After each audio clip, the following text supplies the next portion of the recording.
This is the Requiem Metal Podcast, episode 57, Bruce Dickinson. For too long now, there were secrets in my mind. For too long now, there were things I should have said. In the darkness, I was stumbling for the door to find a reason, to find the time, the place, the hour, waiting for the winter sun and the cold light of day. The misty ghosts of childhood fears, the pressure is building and I can't stay away.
Don't Be Sad, but you just heard Tears of the Dragon on the Requiem Metal Podcast. I'm Mark. And I'm Jason.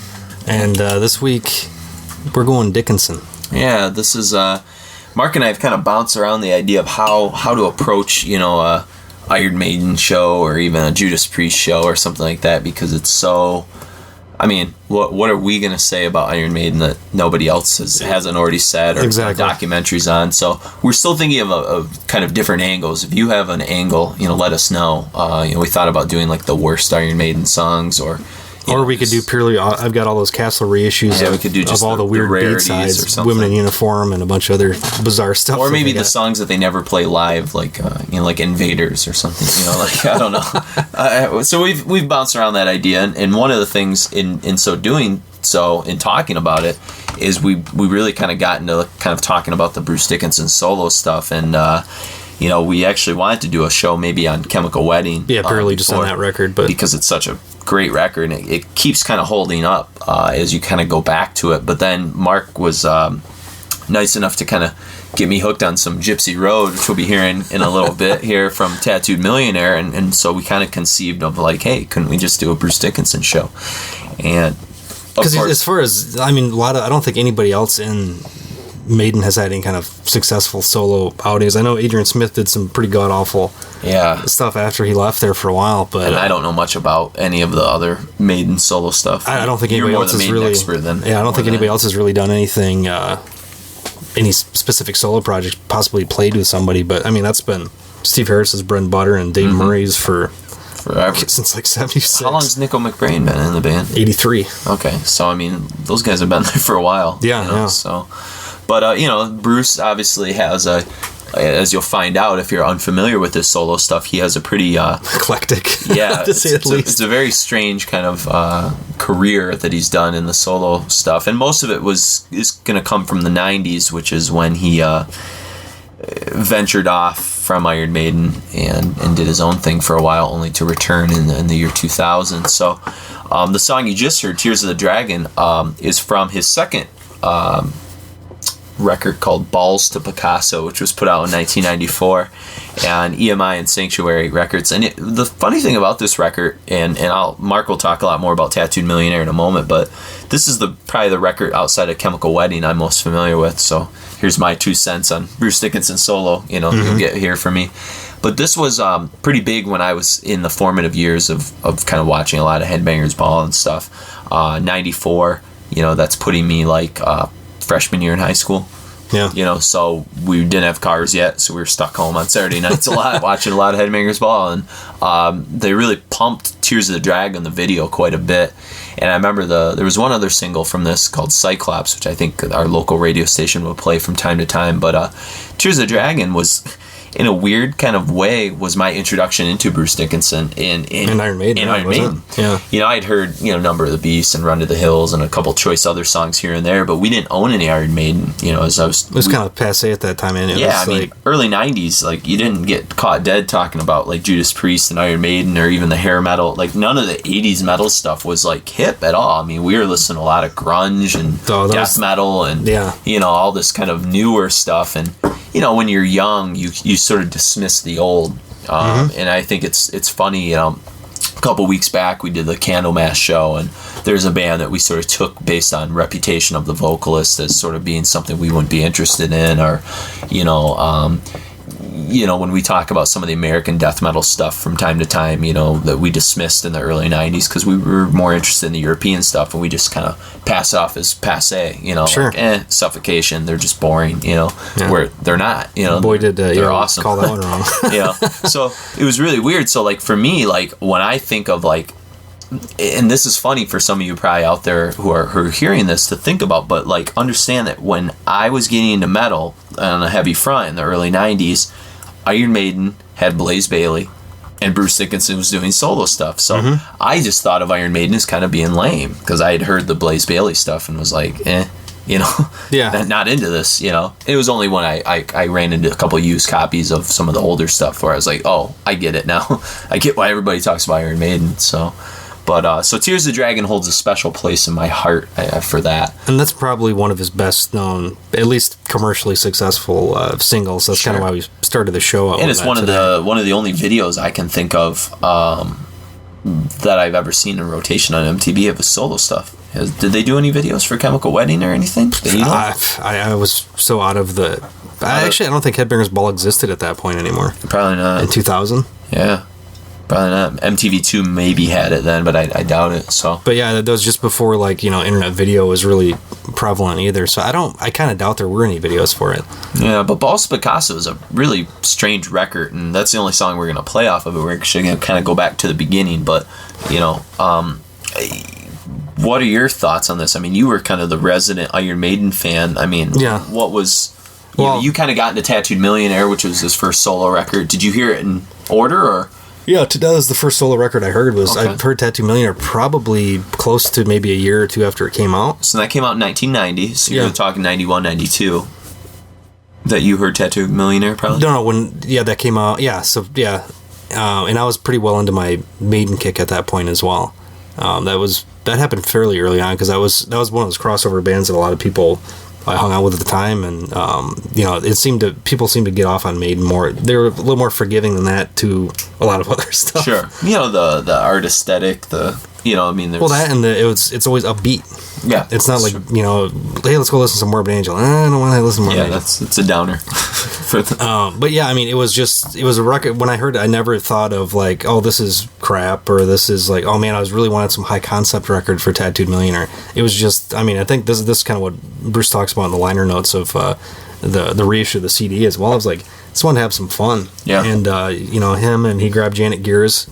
I think it was right after they did Seventh Son, the Seventh Son, right? Yeah, right after they toured for that one summer, and got Janet Gears, who was just about ready to sell his guitar and he wasn't involved in any band. This is pre-Iron Maiden, Janet Gears, right? Yeah, he was in something Gypsy's Kiss, or I don't know. No, that's Steve Harris's old band, but he was just basically he was having like very limited success, and they got together, threw this thing together, and I mean it's still a really fun record to to listen to. And as long as you don't take it too seriously. I mean, I think you got to take it in the right context. Yeah, exactly. They were just, it was the kind of the height of, or actually it was the tail end of the excess of the cock rock hair metal stuff. Totally. So I mean, this was kind of like putting Bruce's tongue-in-cheek kind of the British sense of humor, on LA, dry sense of humor on LA stuff. Yeah. So or late 80s. Yeah.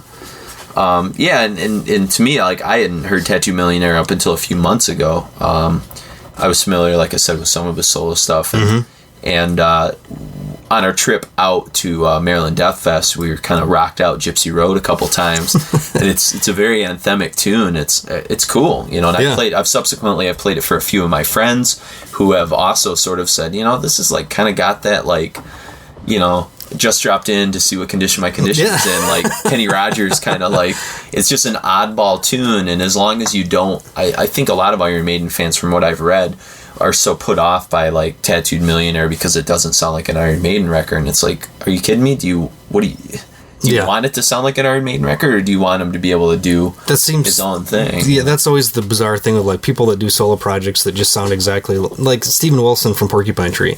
He's got Blackfield and then Steven Wilson and Porcupine Tree, and basically they all sound the same. Yeah, like what's the point? Yeah. Like I want to see either have something that's right. like far out diverse, or like especially what Bruce did with and Balls Picasso, and less successfully on Skunkworks, is try to like merge this weird, the post grunge kind of industrial funk stuff together. And I mean, Skunkworks I think is a horrible record. Yeah. I've listened to bits and pieces of it over the last couple months again, and I remember first I think I bought it and I was just like, oh man, I was so disappointed. I've never heard it, so I have to plead ignorance. It didn't have any of like the kind of traditional Bruceisms that I was hoping to get out of the thing. Yeah. Some of the sing-songy stuff, and because at the very least, if you take Tattooed Millionaire just for on what it is, it has some sing-along kind of melodies. It's a hard rock record. It's not a metal record. But a song like Gypsy Road, which we'll hear next, and even this cover of All the Young Dudes is awesome. That was one of my first kind of like, I really kind of like, at first it was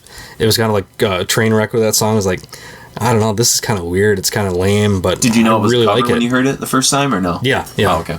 Well, I think it was in the a friend of mine had the single for All the Young Dudes, and the cover was just, I think, a close up of a dude on a motorcycle, and then a close up of a chick's like high heel red shoe or something, which is totally, like, at least it wasn't like Bruce Dickinson and like David Bowie, like Ziggy Stardust makeup. Oh no. That'd be pretty creepy. but that kind of makes sense with his kind of like idiosyncratic, nature of his solo projects. Like that song weirdly fit into it. Well, Bruce himself is just a really eclectic guy. I mean, he's written a couple books. He wrote a movie. A professional fencer. He's a pilot, a licensed pilot. Yeah, in that Iron Maiden documentary that just came out. What's it? Flight 666. Yeah, I've when we were in Maryland, actually before we went to Maryland, we were in Philly with Chris, and we watched that. Mm-hmm. And he's flying Iron Maiden on tour, and this in the 747. Yeah, and with Eddie on the tail of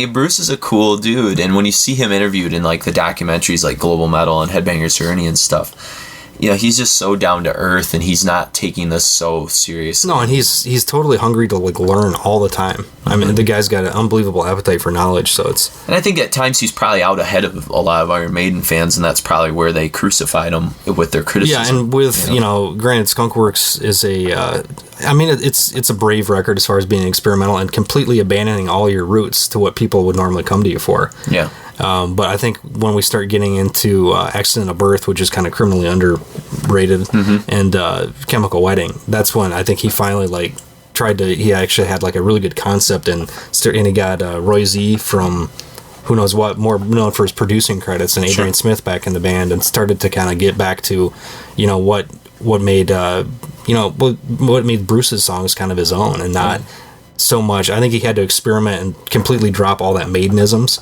and then start bringing it back up again. And Maiden, I don't know if this is how it happened. It kind of grew more naturally, organically into what he wanted it to become. Yeah, I think getting the right players, and then once Maiden was kind of in their death knell of Virtual 11 with Bailey, with a soccer cover on it, no less. I think that was like Bruce had kind of hit his. I think it almost probably took him going on his own, making his own records how he wanted, before they could both kind of come back together and have some kind of relationship again. Sure, and we'll definitely talk about that when we get into that era of stuff. So we've already talked this song up, but we're going to hear some Gypsy Road, and then the title track from Tattooed Millionaire, which I commented sounds almost exactly like Pyromania, Def Leppard. It's got the same kind of guitar tones for sure, the same kind of upbeat, pounding feel to it, kind of thing to it. And then we're gonna end things with a tune from Accident of Birth called Freak.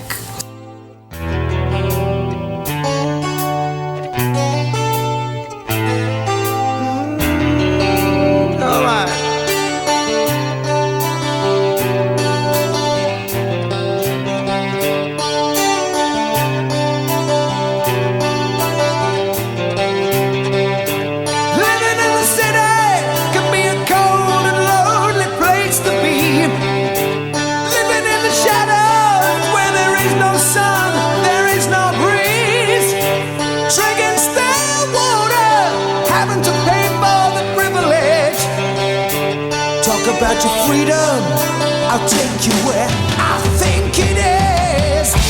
Gypsy Road is the highway that I run to. Gypsy Road, welcome to your dreams. Gypsy Road is the highway that I run to. Gypsy Road, oh, Gypsy Road.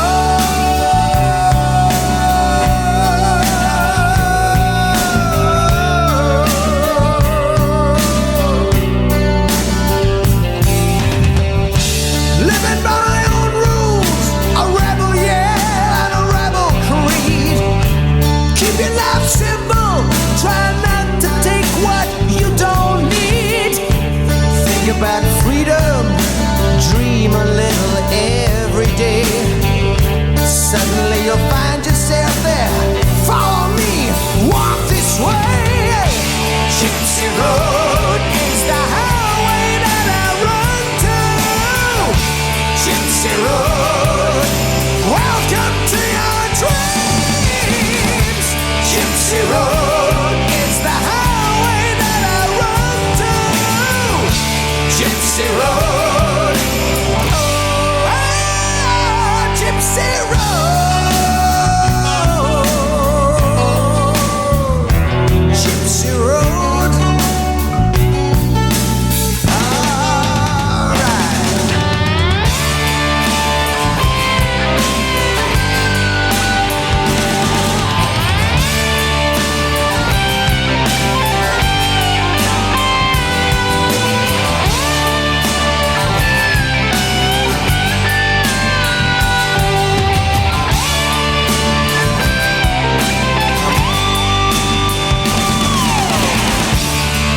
Gypsy Road is the highway that I run to. Gypsy Road, welcome to your dreams. Gypsy Road is the highway that I run to. Gypsy Road, welcome to your dreams. Gypsy Road is the highway that I run to. Gypsy Road, welcome to your dreams. Gypsy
That was Freak from Accident of Birth, and we preceded that with Tattooed Millionaire and Gypsy Road.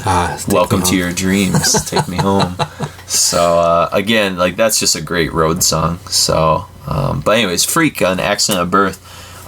This is, up until the last few weeks, again, another Dickinson record that I was, kind of unfamiliar with, but it sounds pretty good. Yeah, I mean, the biggest thing is it's got a, for all intents and purposes, hideous cover of like this Punch and Judy kind of puppet thing, but it's painted by Derek Riggs, the longtime Maiden cover artist. Yeah, he did all the famous Iron Maiden Eddie covers. And I remember, I think Chris probably got this through Castle or whatever, who was putting out stuff at the time. Was it CMC putting out? Yeah, and probably completely dismissed it. Yeah, you can have this. You like Maiden or whatever, and but you give them the cover. I think I just sat around for a couple weeks and then threw it on. It's actually a really good record. Sure, yeah, and Freak's a good example. Maybe it's very diverse. It's almost one of those kind of like we were talking about Death last week, because it was one of those weird transitional records where it's got a couple really good tracks that are kind of putting them in the right direction, but a lot of experimentation where I think they're trying to feel out what's necessary and whatnot. Yeah, there was a tune on there. I can't remember right offhand. It's something about the Queen, Taking the Queen, that one kind of jumped out to me as being like a good attempt at kind of one of these like slower, more kind of melodic, kind of Maiden-esque ballads, but like there was still like an element missing from it that didn't quite work, that he will perfect on Chemical Wedding. It's like the pieces are there, but they're not assembled all in the right places yet. Well, and this is the introduction on Accident of Birth, introduction of Adrian Smith. Yeah, he makes his comeback. Into the fold. So, because when did Adrian leave Iron Maiden? Seventh Son, I believe. Really? And then then Janet Gears came on, or maybe Janet Gears I think came in on No Prayer for the Dying.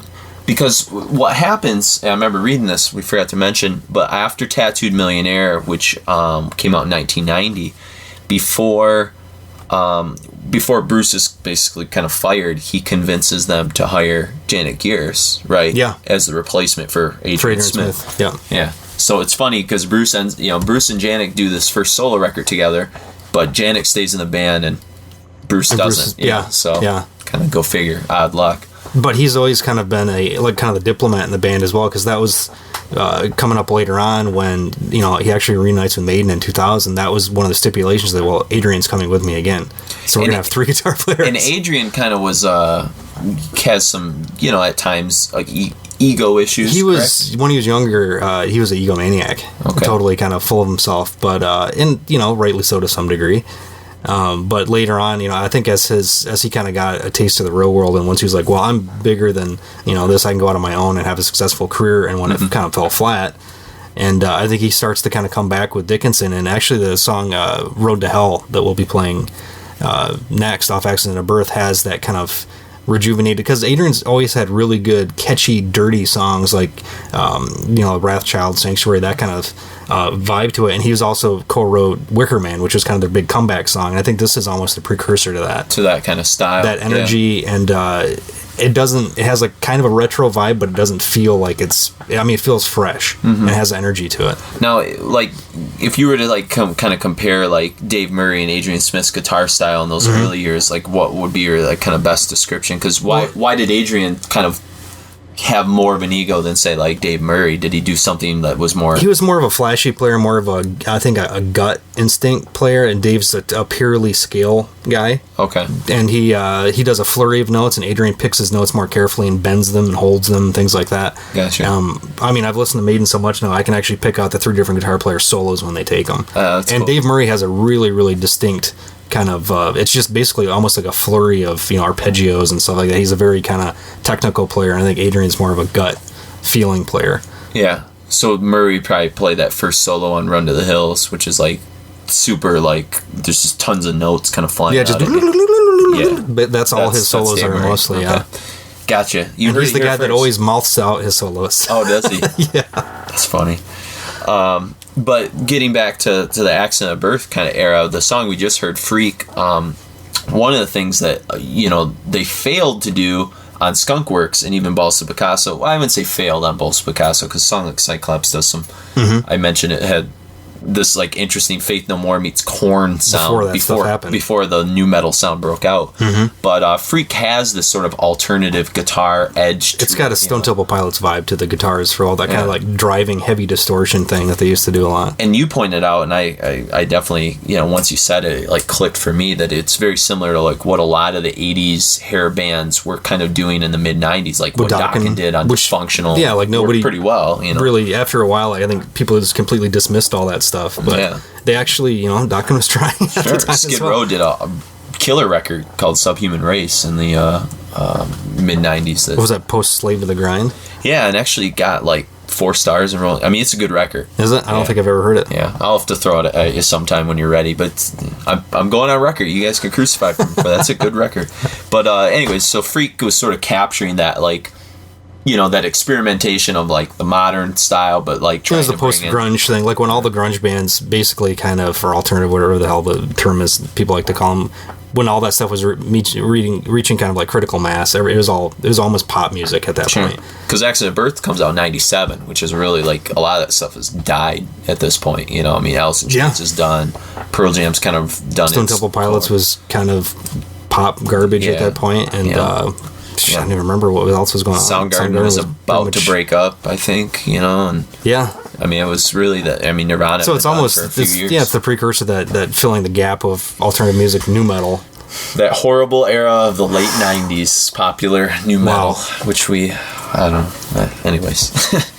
So let's get into the road to hell here, and it's paved with good intentions. Yeah, and it's to me this is a sequel to Gypsy Road in my opinion. So it's the closing of the road, but it's definitely the super melodic return to form for the. It's very Maiden-esque as well. It's almost more Maiden-esque than maybe some of the stuff that they were doing with Blaze in a way. Yeah. And really, as much as people give them a hard time, musically, some of that stuff's actually pretty good. Yeah. And actually, on some of, I think, the Live in Rio record that came out, I don't know, 3-4 years ago, when Dickinson sings some of those songs, they're fantastic. Are they? Yeah. So maybe we'll do a Blaze show. I don't own any of that stuff. We'll get it somehow. You heard it here first. Sign of the Cross. I saw him live. I saw Maiden live with Blaze Bayley. That was the first time I saw him. Was it good? Well, they were energetic, and I was stoked to see Maiden, even if Bruce wasn't there. But he's no Bruce Dickinson. Yeah. He's not running around like crazy with masks on and jumping off speakers and all this. You're kind of no stuff. Bruce Dickinson, son. So enjoy Road to Hell, and then we're gonna kind of open up our first song from the Chemical Wedding, kind of an epic tune called "The Book of Thel."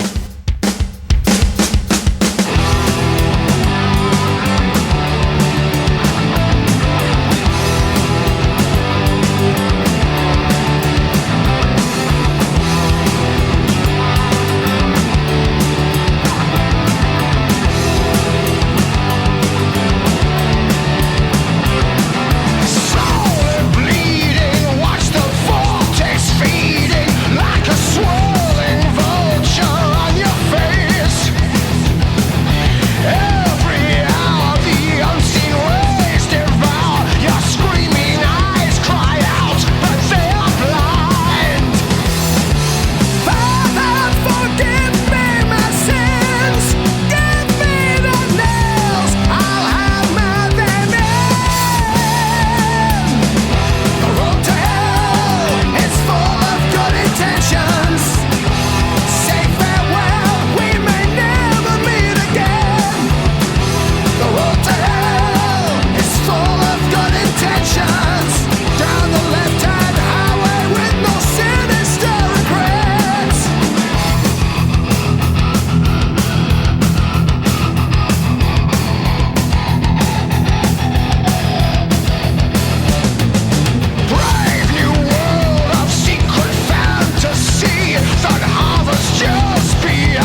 abstracted, brooding secret, the dark power hid. So you heard Book of Thel and Road to Hell. And Book of Thel, it's up the ante. If you've never heard The Chemical Wedding, which was put out in 1999, you're talking about one of the most fantastic metal, just true metal records of the 1990s.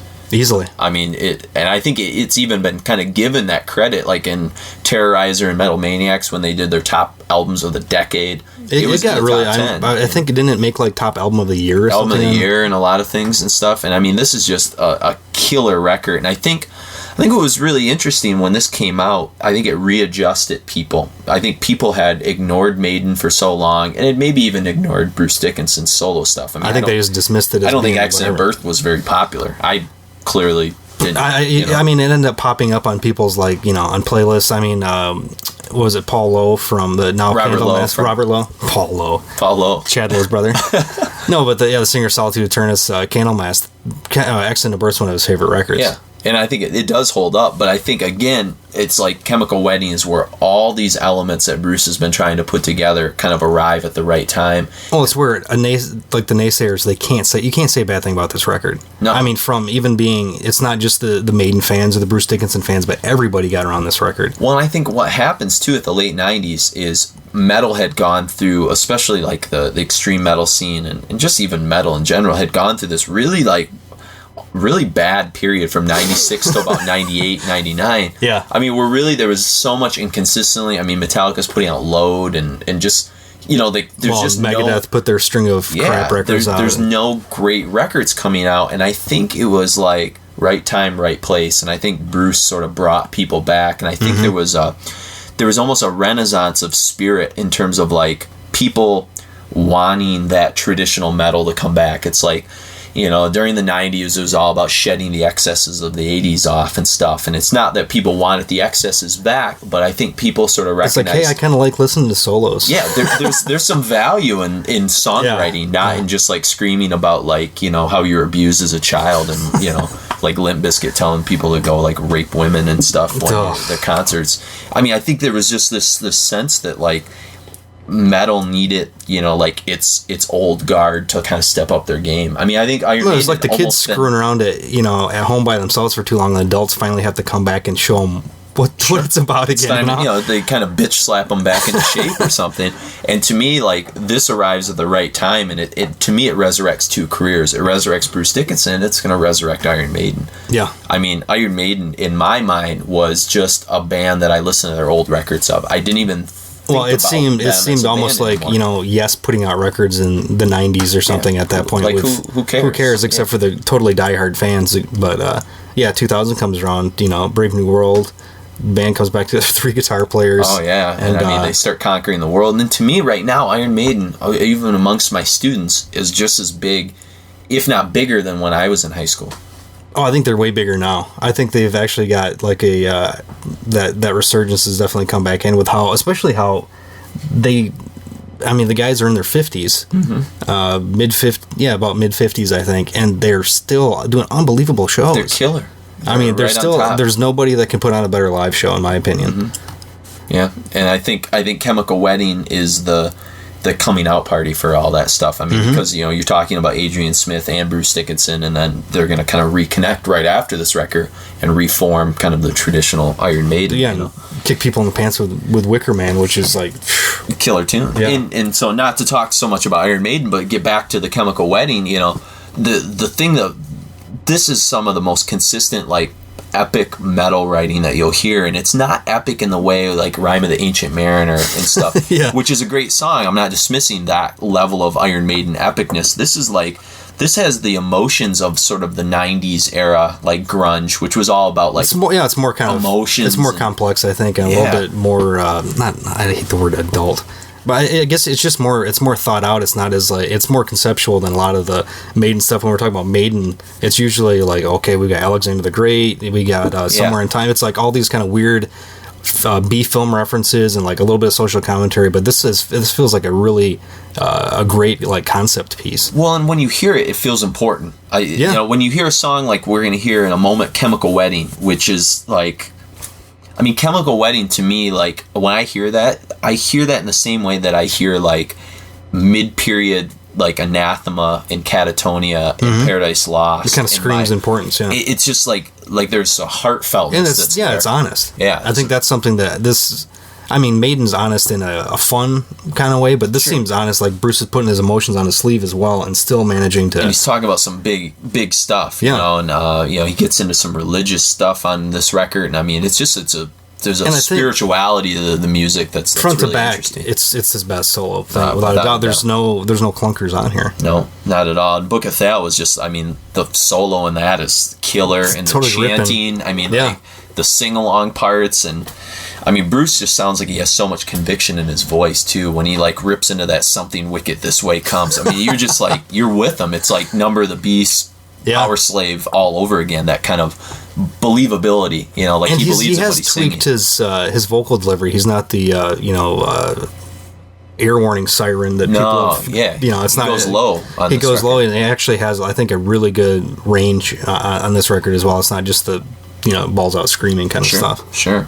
And to me, the next two we're going to hear, King of Crimson and Chemical Wedding, the title track, those are two of the highlights. Chemical Wedding for me is... Well, those two songs almost need to go together. Yeah, they're the two openers, you know. And one thing I remember, and I was talking to my friend Luke about this, because he said, when we were listening to this in the car, he was like, when I hear this record, it sounds familiar. It sounds like something I've heard before that I didn't know about. And I said, well, it's funny.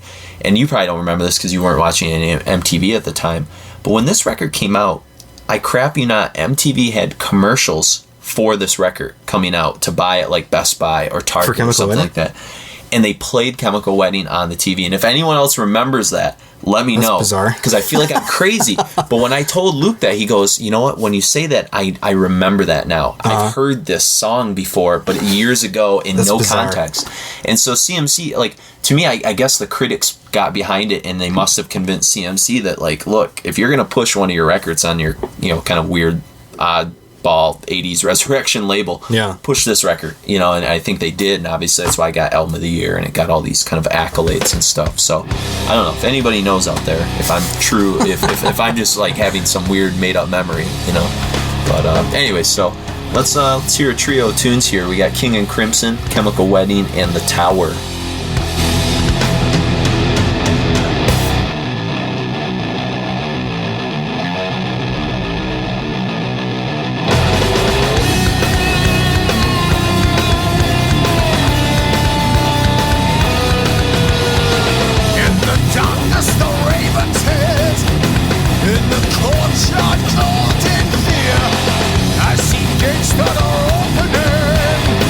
There's only one way out of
You just heard The Tower, Chemical Wedding, and King in Crimson. Not King Crimson, but the King in Crimson. Very clever play on words from the mighty Bruce Dickinson. And the mighty Chemical Wedding. Yeah, but we're kind of drawing things to a close here, and obviously, as we've sort of alluded to, after the Chemical Wedding, Bruce kind of puts a lot of his solo aspirations on hold.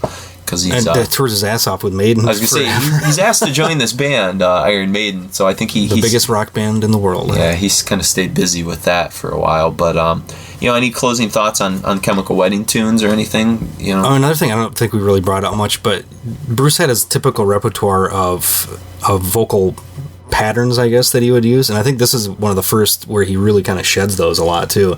He takes the ones that really work well for him, his kind of chanting whoa kind of anthemic things, he keeps those, but also like in The Tower has a really just catchy, like beautiful vocal line to it as well, which that's kind of why I picked that one. It kind of stood out a little bit in that, but it seems like everybody just kind of shed everything that wasn't necessary and put 100% of their effort into this thing. It was just, if any solo record, go get this. Yeah, for sure. And then, any Maiden record post Seventh Son, put those on hold and pick this up. Unless you're talking about Brave New World.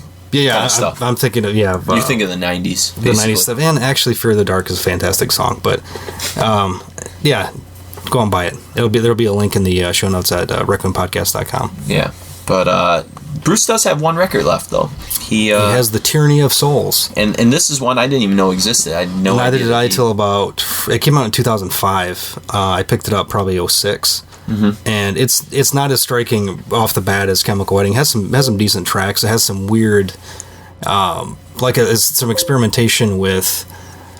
I guess somebody... Whoa, that was some Iron Maiden there. Yeah, there we go. Anyways, no, it has some experimentation with sci-fi drums. sounds coming out of nowhere. Chris is trying to instant message me right now. But no, they've got like some double bass, some almost blast beat stuff, which is kind of interesting. They mess around a little bit more with. It seems like it's one of those other things like, okay, we hit a plateau with what we were going to do with Chemical Wedding, and let's just kind of. It seems almost like Accident of Birth Part 2. Yeah. It's got some good songs. Tyranny of Souls is a really good song. The title track, it's consistently good. It's not essential, but it's a solid effort. I'd say it's close to as good as if you have to rate them. I would go Chemical Wedding, Tattooed Millionaire, Accident of Birth, and Tyranny of Souls, as far as my personal taste. Yeah, and I'm not as familiar with this one, so I can't make that claim. But the song we are going to hear, Abduction, which we're going to kind of close things out with. It sounds like an Arch Enemy song. Yeah. With Bruce Dickinson on vocal stuff. It's kind of odd. Who's playing on this? This is bad. There's Adrian Smith's not on this one, but it's Roy Z again, and then they usually have like a rotating door of other musicians. Session bassist, session drummer. Like that. So, yeah, it's a cool tune, and I think Roy Z is a complete. I wish I knew his actual full name, but I think he's kind of an underrated figure. He's more known for his producing, but he's a really good player. I think I remember reading, I think his name is Roy Ramirez, but what he said is when he got into music, ethnic names weren't kind of the thing. So he put his name backwards, and so it's Ramirez ends with a Z. So it goes backwards. Okay. So that's his actual name, Roy Ramirez, but I don't know. I can't say Ramirez backwards, So Roy Z we'll go with. But anyways, this is a good way to kind of close things out here. We hope maybe you've gotten a little bit of perspective on the many facets of Bruce Dickinson in this podcast. Fencer, pilot, musician, poet, filmmaker, yeah, and just a nice guy all together. But anyways, give us your thoughts. Let us know if we missed a particular Dickinson favorite of yours. Or if maybe there's something off Skunkworks we should dust off and check out again, because my cursory evaluation of it again was not positive. Yeah, and I'm totally unfamiliar with that record. I don't own it in any capacity, so I plead ignorance. The fifth. But shoot us an email at requiempodcast@gmail.com. Check out our show notes and also help us out by buying we'll have links where you can buy this through Amazon. We get a little bit of kickback on that as well at requiempodcast.com. Also, it'd be great to get more kind of votes or what do you ever call it on iTunes? Hit us up on iTunes for sure. Leave us some reviews or I don't know. That's it. It's free. It's free. It's free. The Help us beautiful out. part. So, but anyways, here's your arch enemy meets Bruce Dickinson meets Hypocrisy in Abduction. Abduction. Whoa, good reference.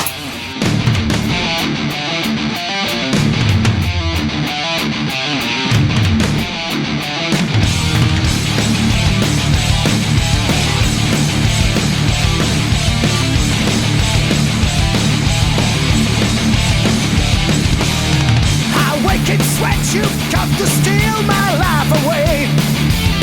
Some strange electric glow of artificial day. The power breakers close, the grid of darkness falls. Shining, gleaming black as night, burning all the light. What do you want from me? I sense your mastery. There's something you won't ever find. So have your way with me. This prisoner is never free. Rip me up, leave me behind.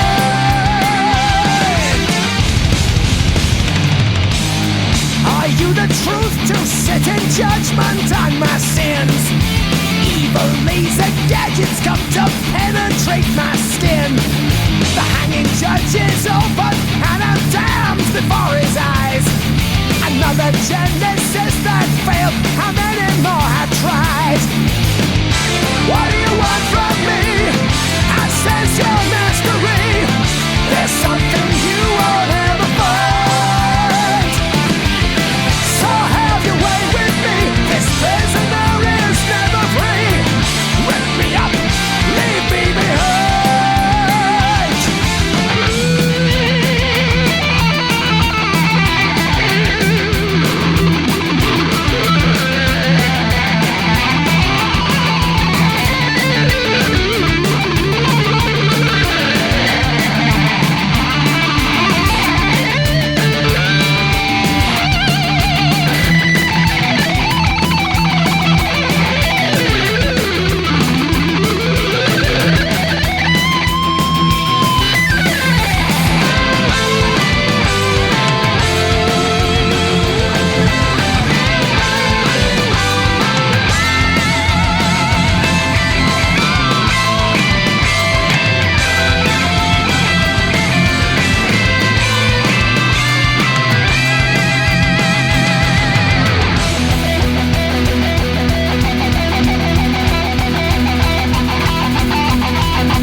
Long ago, highways hidden in the sand reveal the truths I know.